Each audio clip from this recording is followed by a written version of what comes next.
Kind of hard to believe this much time has gone by, but today marks 10 years since a massive tornado you see behind us here, the destruction. It cut this 39-mile-long trail of destruction right through Weld County. Yeah, and the tornado hit the small town of Windsor particularly hard. It destroyed homes, threw around cars, left that entire community shaken. So this morning, Denver 7's Megan Lopez is live for us in Windsor.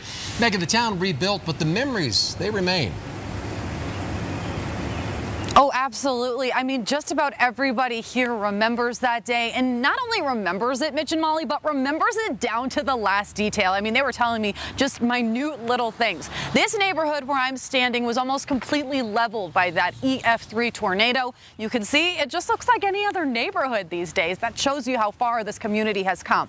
So let's take a look back and show you the differences between 10 years ago today and today. Here's a look at some of the video from our archives from Denver 7 10 years ago, and a look at the neighborhood today. The EF3 tornado was a mile wide and it ripped right through Windsor. It took a 39-mile path, and it was a very unique path because it went from southeast to north, and it went right through Weld County, causing one death and destroying buildings, homes, and parks. The destruction was so bad that it was declared a national disaster. Even 10 years later, people I spoke with remember every moment of that day. They told me about the absolute destruction that they saw. It looked like Kosovo. Just total devastation, debris, garbage everywhere, homes destroyed. It was a mess. There was trash everywhere. It looked like a war zone. 'Cause I've been in Vietnam and it looked like that. And it wiped out 90% of this subdivision. When I say wiped out, it took the roofs off, the porches down, the garages collapsed, the garage doors were gone.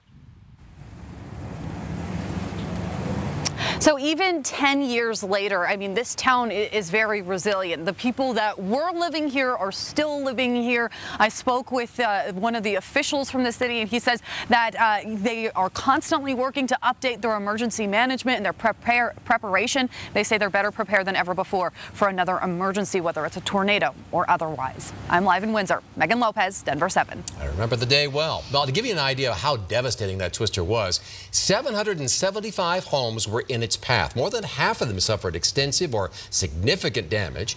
In total, the tornado added up to more than $193 million in insured damage, car and home claims. One man camping near a missile silo park was killed, and there were several minor injuries.